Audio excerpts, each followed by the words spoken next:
வணக்கம். தந்தியின் பாட்காஸ்ட் செய்திகளை வாசிப்பது மார்ஷல். முதலில் தலைப்புச் செய்திகள். நீட் வினாத்தாள் கசிவு விவகாரம் தொடர்பான வழக்கை சிபிஐ வசம் ஒப்படைத்தது மத்திய அரசு. இன்று நடைபெறவிருந்த முதுநிலை மருத்துவ படிப்புக்கான நீட் தேர்வும் திடீரென ஒத்திவைப்பு.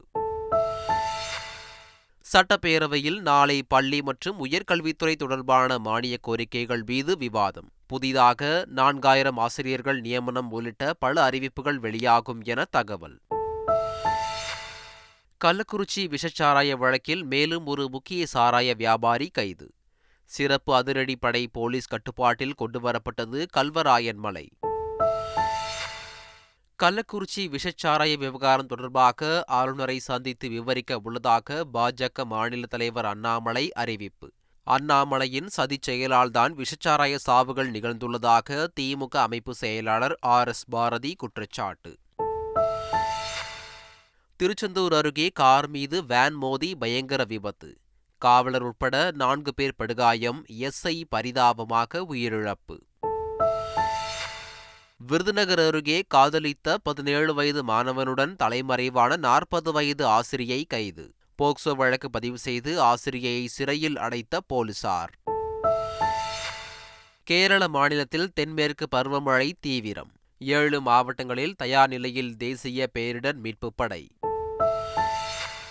இஸ்ரேலின் டெல் அவீவ் நகரில் அரசுக்கு எதிராக பொதுமக்கள் போராட்டம். கலைக்க முயன்ற போலீசாருடன் தள்ளுமுள்ளுவில் ஈடுபட்டதால் பரபரப்பு. T20 உலகக்கோப்பை சூப்பர் 8 சுற்றில் இந்திய அணிக்கு 2வது வெற்றி. வங்கதேசத்தை 50 ரன்கள் வித்தியாசத்தில் வீழ்த்தி அபாரம். இனி விரிவான செய்திகள்.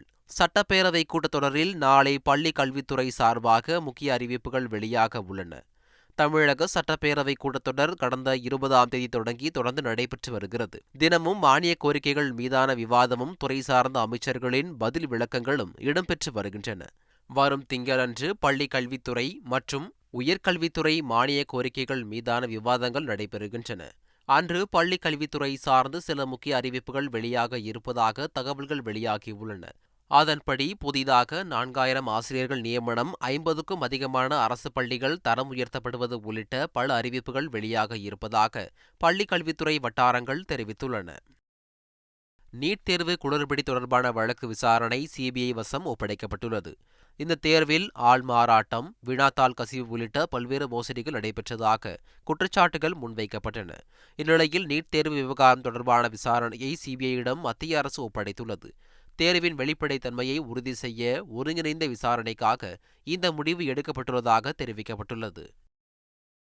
இன்று நடைபெறவிருந்த முதுநிலை மருத்துவ படிப்புக்கான நீட் தேர்வு திடீரென ஒத்திவைக்கப்பட்டுள்ளது. இளநிலை மருத்துவ படிப்பிற்காக நடப்பு ஆண்டில் நடத்தப்பட்ட நீட் தேர்வில் வினாத்தாள் கசிவு, 67 பேர் முழு மதிப்பெண் பெற்றது உள்ளிட்ட பல்வேறு குளறுபடிகள் அரங்கேறின. இதனை கருத்தில் கொண்டு இன்றைய தினம் நடைபெறவிருந்த முதுநிலை நீட் தேர்வு ஒத்திவைக்கப்படுவதாக தெரிவிக்கப்பட்டுள்ளது. மாற்று தேதி பின்னர் அறிவிக்கப்படும் என மத்திய சுகாதாரத்துறை அமைச்சகம் தெரிவித்துள்ளது. இதனிடையே நீட், நெட் உள்ளிட்ட போட்டித் தேர்வுகளில் வெளிப்படைத்தன்மை உறுதி செய்யவும் தேர்வு நடைமுறையில் செய்யப்பட வேண்டிய மாற்றங்கள் குறித்தும் ஆராய உயர்மட்ட குழுவை மத்திய அரசு அமைத்துள்ளது. நீட் தேர்வு விவகாரம் தொடர்பாக தேசிய தேர்வு முகமையின் இயக்குநர் சுபத்குமார் சிங் காத்திருப்பு பட்டியலுக்கு மாற்றப்பட்ட நிலையில் புதிய இயக்குநர் நியமனம் செய்யப்படும் வரை இந்திய வர்த்தக மற்றும் மேம்பாட்டு அமைப்பின் தலைவராக இருக்கும் பிரதீப் சிங்கிற்கு தேசிய தேர்வு முகமையின் பொறுப்பு கூடுதலாக வழங்கப்பட்டுள்ளது. நீட் தேர்வு முறைகேட்டை கண்டித்து புதுச்சேரியில் அம்மாநில இளைஞர் காங்கிரஸ் சார்பில் கதிர்காமம் பகுதியில் உள்ள இந்திரா காந்தி அரசு மருத்துவமனை முன்பு கண்டன ஆர்ப்பாட்டம் நடைபெற்றது. இதில் முன்னாள் முதலமைச்சர் நாராயணசாமி, காங்கிரஸ் MP வைத்திலிங்கம் உள்ளிட்ட 100க்கும் மேற்பட்டோர் கலந்து கொண்டனர். நீட் முறைகேட்டை கண்டித்தும் நீட் தேர்வை ரத்து செய்ய வலியுறுத்தியும் ஆர்ப்பாட்டத்தில் பங்கேற்றவர்கள் மத்திய அரசுக்கு எதிராக முழக்கங்கள் எழுப்பினர். கள்ளக்குறிச்சி விஷச்சாராய பலிகளை தொடர்ந்து கல்வராயன் மலைப்பகுதியில் போலீசார் தீவிர சாராய வேட்டையில் ஈடுபட்டுள்ளனர். கள்ளக்குறிச்சி கருணாபுரம் பகுதியில் விஷச்சாராயம் குடித்து 55 பேர் பலியான நிலையில் பலர் மருத்துவமனையில் தீவிர சிகிச்சையில் உள்ளனர். இதனிடையே கல்வராயன் மலைப்பகுதியில் காவல் ஆய்வாளர் தலைமையில் போலீசார் தீவிர சாராய வேட்டையில் ஈடுபட்டுள்ளனர். இதேபோன்று கல்வராயன் மலையடிவார பகுதிகளான பொட்டியம், மாயம்பாடி, மளிகைப்பாடி, கல்படை, மட்டப்பாறை, பரங்கிநத்தம் உள்ளிட்ட பகுதிகளிலும் தீவிர தேடுதல் நடைபெற்று வருகிறது. கள்ளக்குறிச்சி விஷச்சாராய சம்பவம் தொடர்பாக தமிழக அரசை கண்டித்து தமிழகத்தில் பல்வேறு பகுதிகளில் போராட்டத்தில் ஈடுபட்ட பாஜகவினர் கைது செய்யப்பட்டனர். சென்னையில் தடையை மீறி போராட்டம் நடத்த முயன்ற பாஜக மாநில துணைத் தலைவர் கருநாகராஜன் உட்பட 300க்கும் மேற்பட்ட பாஜகவினர் கைது செய்யப்பட்டனர். இதனிடையே கள்ளக்குறிச்சி விஷச்சாராய விவகாரம் தொடர்பாக ஆளுநரை சந்தித்து விவரிக்க உள்ளதாக பாஜக மாநில தலைவர் அண்ணாமலை தெரிவித்துள்ளார். இன்று மதியம் ஆளுநர் அவர்களுக்கு தொலைபேசி மூலமாக அழைத்து நான் புகார் சொன்னேன். தனிப்பட்ட முறையிலே எங்களுடைய கருத்து சுதந்திரம் பாதிக்கப்பட்டிருக்கிறது என்று ஆளுநரிடம் நான் முறையிட்டேன் தொலைபேசி மூலமாக. திங்கட்கிழமை காலையில் 11 மணிக்கு ஆளுநர் அவர்கள் நேரம் கொடுத்திருக்கின்றார்கள். பாரதிய ஜனதா கட்சி சார்பாக ஒரு குழு நம்முடைய மேதகு ஆளுநர் அவர்களை சந்தித்து, குறிப்பாக இந்த கள்ளச்சாராய சாவு, பாரதிய ஜனதா கட்சி ஸ்பாட் விசிட்டு நாங்கள் பார்த்திருப்பது அனைத்தையும் கொடுக்கப் போகின்றோம். அதையெல்லாம் தாண்டி திமுகவுக்கு இருக்கக்கூடிய சம்பந்தத்தை கூட ஆளுநரிடம் அறிக்கையாக சமர்ப்பிக்கப் போகின்றோம். இதனிடையே தமிழக பாஜக தலைவர் அண்ணாமலையின் சதிச் செயலால்தான் விஷச்சாராய சாவுகள் நிகழ்ந்துள்ளதாக திமுக அமைப்பு செயலாளர் RS பாரதி குற்றம் சாட்டியுள்ளார். பிஜேபி அவங்க தான் பண்ணியிருக்காங்க. நான் சொல்றேன், அண்ணாமலையினுடைய சதி திட்டம் தான் இதுன்னு நான் சொல்றேன். அவங்க கட்சி ஆடுற மாநிலத்திலிருந்து வந்திருக்குதுன்னா விக்கிரவாண்டி தேர்தலுக்கு இதே ஒரு சம்பந்தம் இருக்கு. இவங்க அம்சி தேர்தலுக்கு முன்னாடி இப்படி செய்யணும் திட்டம் போட்டாரோ என்ற சந்தேகம் என்னை போன்றவருக்கு ஏற்படுது. நெல்லை மாவட்டம் சேரன் மகாதேவியில் உள்ள பிரபல சைவ உணவகத்தில் வாங்கிய பொங்கல் பார்சலில் பல்லி கிடந்ததாக சதீஷ் என்பவர் புகார் அளித்துள்ளார். அதன் பேரில் சேரன் மாதேவி தாசில்தார் வின்சென்ட், உணவு பாதுகாப்புத்துறை அதிகாரி சங்கரநாராயணன் உள்ளிட்டோர் சம்பந்தப்பட்ட உணவகத்தில் சோதனை மேற்கொண்டு சம்பந்தப்பட்ட உணவகத்தை 3 நாட்கள் மூடவும் ரூபாய் 3000 அபராதம் விதித்தும் நடவடிக்கை மேற்கொண்டனர். விருதுநகர் மாவட்டம் சிவகாசி செங்கமலப்பட்டி பட்டாசு தொழிற்சாலை வெடிவிபத்தில் உயிரிழந்தோர் எண்ணிக்கை 12ஆக உயர்ந்துள்ளது. கடந்த மே 9ஆம் தேதி செங்கமலப்பட்டி கிராமத்தில் உள்ள பட்டாசு தொழிற்சாலையில் வெடிவிபத்து ஏற்பட்ட நிலையில் 10 பேர் உயிரிழந்தனர். 5 பேர் காயமடைந்து சிவகாசி மற்றும் விருதுநகர் மருத்துவமனையில் அனுமதிக்கப்பட்டனர். இந்நிலையில் தீக்காயத்துடன் அனுமதிக்கப்பட்ட மல்லிகா என்பவரும் விருதுநகர் மருத்துவமனையில் அனுமதிக்கப்பட்ட இந்திராதேவி என்பவரும் தொடர் சிகிச்சையில் இருந்து வந்த நிலையில் சிகிச்சை பலனளிக்காமல் உயிரிழந்தனர். திருவாரூர் மாவட்டம் திருத்துறைப்பூண்டியில் தேசிய நெல் திருவிழா நடைபெற்றது. இதையொட்டி விவசாயிகளின் பேரணி, கருத்தரங்கம், பாரம்பரிய விதை நெல் கண்காட்சி, கலை நிகழ்ச்சி நடைபெற்றது. மதுரை மாவட்டம் சௌராராபுரம் அரசு நடுநிலைப் பள்ளியில் 1ஆம் வகுப்பு படிக்கும் 5 வயது மாணவி போஷிகா மேடையில் நெல் ஜெயராமனால் மீட்டெடுக்கப்பட்ட 174 பாரம்பரிய நெல் ரகங்களை வரிசையாக கூறி அனைவரையும் வியப்பில் ஆழ்த்தினார். அம்மாணவியை அனைவரும் வெகுவாக பாராட்டி பரிசு வழங்கினர். சென்னையில் தாய் மற்றும் தம்பியை கொன்றுவிட்டு தற்கொலைக்கு முயன்ற கல்லூரி மாணவரை போலீசார் கைது செய்தனர். திருவொற்றியூர் திருநகர் பகுதியில் வசித்து வந்த பத்மா என்பவரின் மூத்த மகன் நிதிஷ் தனியார் கல்லூரியில் BSc படித்து வந்த நிலையில் தேர்வில் 14 அரியர் வைத்திருந்ததால் ஒழுங்காக படிக்க சொல்லி தாயை தொடர்ந்து கண்டித்து வந்துள்ளார். இதனால் ஆத்திரமடைந்த நிதிஷ் தாயை கத்தியால் குத்தி கொன்றுவிட்டு சத்தம் கேட்டு ஓடி வந்த தம்பியையும் கொலை செய்ததாக கூறப்படுகிறது. இருவரது உடலையும் சாக்கு மூட்டையில் கட்டி வீட்டில் வைத்துவிட்டு நிதிஷ் மது அருந்திய நிலையில் கடலில் குதித்து தற்கொலைக்கு முயன்றுள்ளார். தகவல் அறிந்த போலீசார் நிதிஷை கைது செய்து விசாரணை மேற்கொண்டனர். ஒழுங்காக படிக்க சொல்லிய தாய் மற்றும் தம்பியை கல்லூரி மாணவர் கொலை செய்த சம்பவம் அப்பகுதியில் அதிர்ச்சியை ஏற்படுத்தியுள்ளது.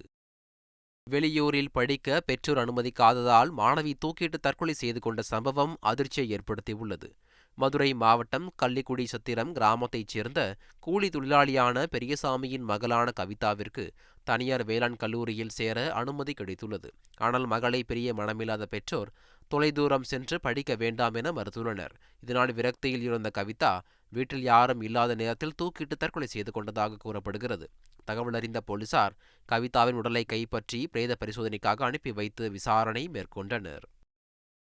17 வயது மாணவனை காதலித்ததாக 40 வயது ஆசிரியை மீது போக்சோ வழக்கு பதிவு செய்யப்பட்டுள்ளது. விருதுநகர் மாவட்டம் காரியாப்பட்டி அருகே ஆவியூர் கிராமத்தைச் சேர்ந்த 17 வயது மாணவர் தனியார் பள்ளியில் 12ஆம் வகுப்பு படித்து முடித்துள்ளார்.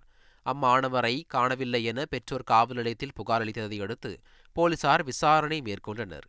இந்நிலையில் அம்மாணவர் கல்லூரியில் சேரவுள்ளதாக கூறி கடிதம் எழுதிவிட்டு சென்றது போலீசாருக்கு தெரியவந்தது.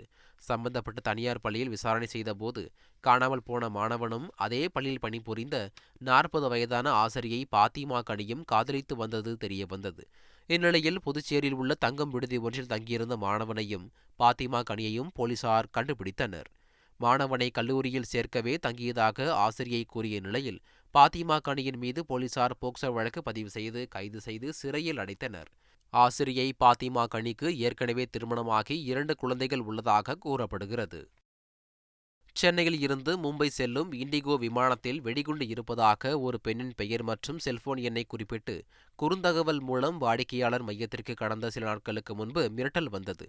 விமானத்தில் மேற்கொள்ளப்பட்ட சோதனையில் அது புரளி என தெரிய வந்தது. செல்போன் எண்ணை தொடர்பு கொண்டபோது பெரம்பூரைச் சேர்ந்த பெண்ணின் செல்போன் எண் என்பதும் அவருக்கு திருமணம் நடைபெற உள்ளதால் அவரை சிக்க வைக்கும் நோக்கில் இவ்வாறு செய்யப்பட்டிருப்பதும் தெரிய வந்தது.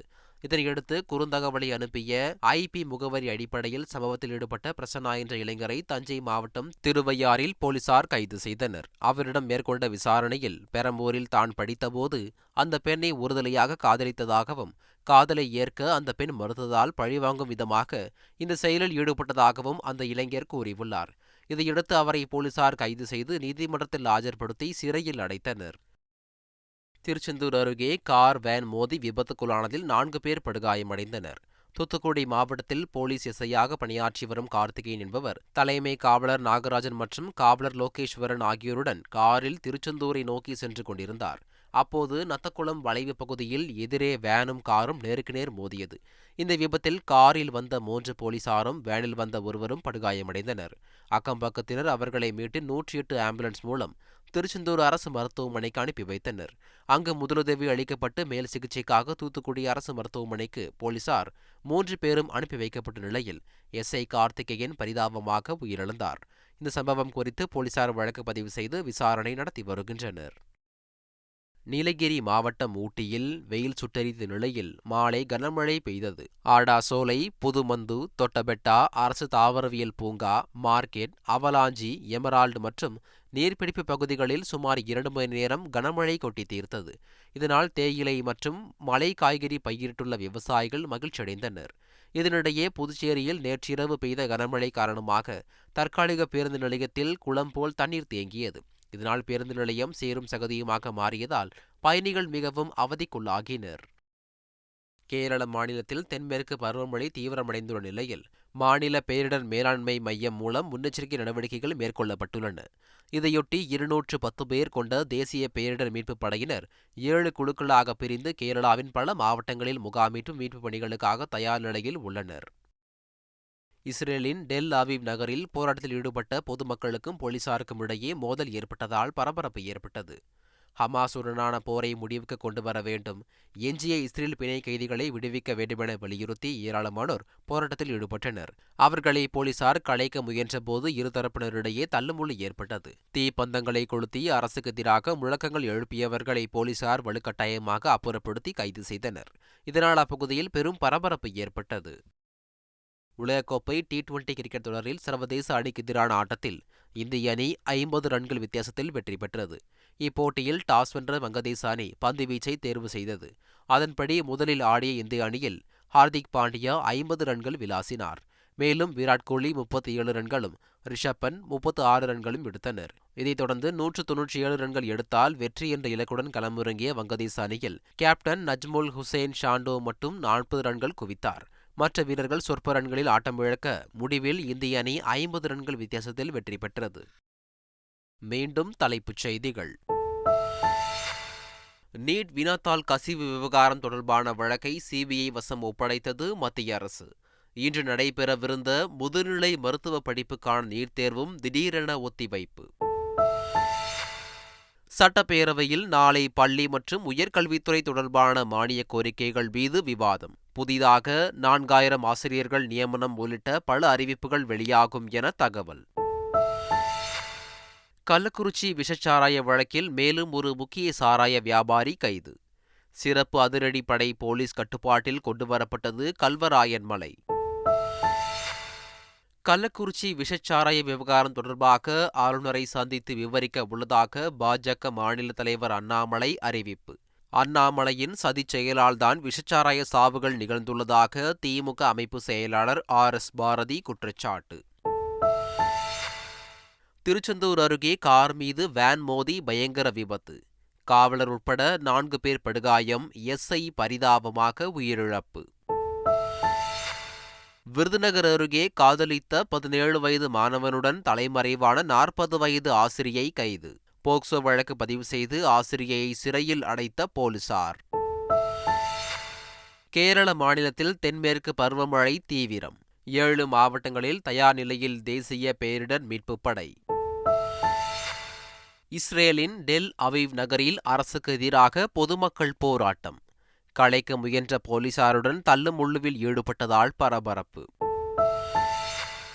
T20 உலகக்கோப்பை சூப்பர் 8 சுற்றில் இந்திய அணிக்கு 2வது வெற்றி. வங்கதேசத்தை 50 ரன்கள் வித்தியாசத்தில் வீழ்த்தி அபாரம். இத்துடன் தந்தையின் பாட்காஸ்ட் செய்திகள் நிறைவடைந்தன. வணக்கம்.